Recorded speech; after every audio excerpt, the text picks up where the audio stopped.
Now, hours after Sri Lankan Prime Minister Wickremesinghe issued a statement saying that those entering Lankan waters without permission will be shot at, External Affairs Minister Sushma Swaraj has taken up the matter with him in Colombo. In a meeting with the Lankan Prime Minister, Sushma raised the issue of security of Indian fishermen, asserting that the issue is related to the livelihood of fishermen. The External Affairs Minister said that a humanitarian view needed to be taken. Sources said Sushma Swaraj demanded a peaceful and diplomatic resolution of the issue. She also discussed resumption of ferry services between the two countries in her meeting with her Sri Lankan counterpart.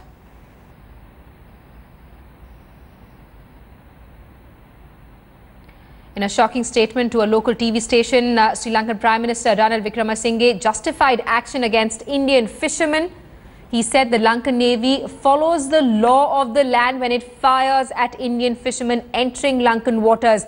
In an interview to a Tamil channel, he clearly ruled out the firing as human rights violations. The Lankan Prime Minister said that Indian fishermen should stay away from Lankan waters to avoid being shot at. The statement comes just a week ahead of Prime Minister Modi's visit to Sri Lanka. A shocking statement coming in from the Prime Minister of Sri Lanka days before Prime Minister Narendra Modi is to visit Colombo. Also, Sushma Swaraj is currently there, finalizing details of the Prime Minister's visit. Let's get a word from Sambit Patra, national spokesperson of the BJP, who's with us live this evening. Also with us, GC Shekhar, senior journalist from our Chennai studio. GC Shekhar, I want to come to you first. Are you surprised with this statement?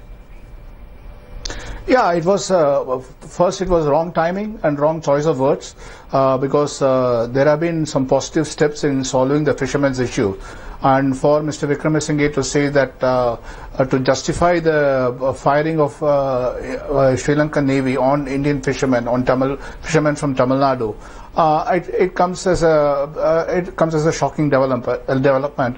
Also because ever since the BJP government came to power, there has not been any firing on Tamil Nadu fishermen. So they have been detained, their boats have been seized. Unlike in the past, there has not been any firing, there has not been any loss of life. So for him to take such a provocative stand was a question of bad timing, especially when Sushma Swaraj is there and Prime Minister Modi is to visit Sri Lanka.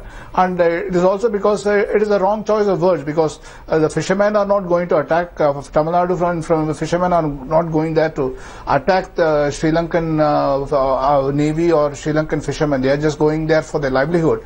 But it must be said that the provocation of the Sri Lanka's action comes because Tamil Nadu fishermen transgress the international border, because they do some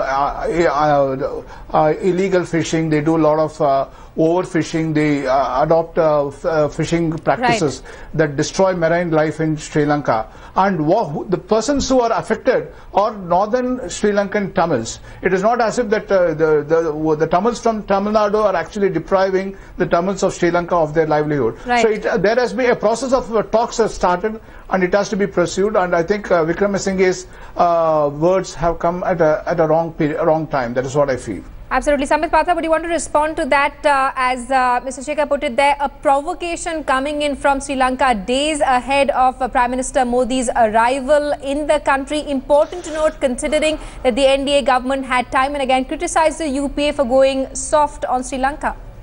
See, Simi, I would refrain from making any comment as far as the interview of the Prime Minister of Sri Lanka is concerned, because of the fact that after 28 long years, the Indian Prime Minister is going to visit Sri Lanka, definitely with the hope that we drive friendship with our neighbor. So under such a scenario, trying to escalate the situation should not be my forte. Rather, I should try to talk on technical grounds. Sambit, I understand what you're saying. You're saying that it's an important visit coming after almost 2 decades, but there's a provocation coming ahead of that visit. How do you see that? See, provocation or no provocation, diplomacy means to douse fire with calm water, and that's what our lookout should be. Since Prime Minister Narendra Modi from the day one has maintained very firmly that we want good relation with all the SAARC nations and especially with our neighbors, and that the dynamics of Southeast Asia should be such that our only aim should be alleviation of poverty. Definitely, I would not like to escalate it, but on technical grounds, definitely both the countries have to work on this humanitarian issue of solving the case of crores of people's of livelihood, that is through fishery. And let me also remind you of the fact, Indian fishermen have been to that side since ages. It was only after 1974 and 76 accord that this line has been defined, and the line is absolutely such that it cannot be defined at number of places. If you see the middle portion, I mean, in the north it may be Bay of Bengal, we have the Pak Strait, and we have the Gulf of Munnar and the Indian Ocean to the south. In the middle portion, where two countries are separated on an average between 16 kilometers and 45 kilometers, there are areas which have interlocking borders where the territorial waters in fact interlock with each other. So it's very difficult to see as to where the boundary of these waters are. So these are technical issues, and I am quite sure that with intention of Narendra Modi government in a right direction, we'll have a positive outcome.